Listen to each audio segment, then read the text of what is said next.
ప్రభు అయిన యేసుక్రీస్తు నామములో మీకు సమాధానం కలుగునుగాక. షలోం. నెహెమియా 6వ అధ్యాయము 9వ వచనము. దేవా, ఇప్పుడు నా చేతులను బలపరచుము.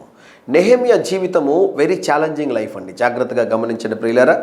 నెహెమియా అన్య దేశంలో ఉంటూ ఉండగా రాజుగారి యొద్ద ద్రాక్షారసపు గిన్నెను అందించేటటువంటి ఒక సర్వర్, అంటే ఒక చిన్న ఉద్యోగం చేసేటటువంటి వ్యక్తి. రాజుగారికి ఆయన యొక్క మూడును బట్టి, అంటే ఆయన ఉన్నటువంటి స్థితిని బట్టి మోతాదు ప్రకారంగా ద్రాక్షారసం అందించేటటువంటి ఓ చిరు ఉద్యోగి. మనము హోటల్స్లో మనం చూస్తూ ఉంటాం, సర్వర్ని రారా పోరా అని పిలుస్తూ ఉంటాం. అది కరెక్ట్ కాదండి. వారు కూడా ఉద్యోగం చేస్తున్నారు గౌరవప్రదంగా, కనుక మర్యాదతో వారితో ప్రవర్తించాలని దేవుని సేవకుడుగా మీకు తెలియజేస్తున్నాను.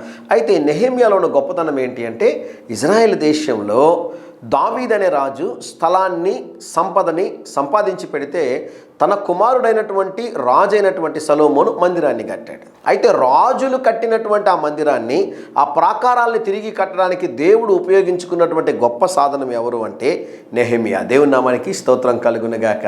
ఆలోచన చేయండి, రాజులు మాత్రమే చేయగలిగినటువంటి పనిని ఓ చిన్న పనివాడు చేశాడు. కారణం ఏంటి అంటే, చదివాం కదా, ప్రభువా ఇప్పుడు నా చేతులను బలపరచండి.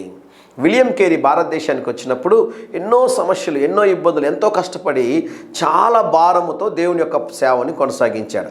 ఆయన ఒక మాట అంటాడు, expect great things from God అంటాడు. దానికి ముందు మరొక మాట ఉంటుంది, attempt great things for God, expect great things from God అంటాడు. దేవుని కోసము అసాధారణమైన కార్యాలను చేయండి, దేవుని యొద్ద నుండి అసాధారణమైనటువంటి మేలుల్ని ఎదురు చూడండి, అద్భుతాలను ఎదురు చూడండి అంటాడు. ఈ ఉదయకాల సమయంలో మీరు కూడా పరిచర్య చేస్తూ ఉంటే, దేవుని యొక్క సేవలో ఉంటే, దేవుడు మిమ్మల్ని వాడుకోవాలని మీరు ఆశపడుతూ ఉంటే, మీరు దేవుని సహాయాన్ని పొందుకోవాలి.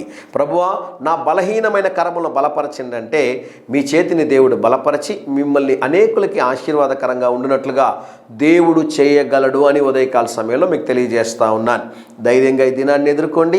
దేవుని సన్నిధి మీకు తోడుగా వచ్చునుగాక. ప్రియ పరలోకపు తండ్రి, మా చేతులను బలపరచుమని ప్రార్థిస్తున్నాను.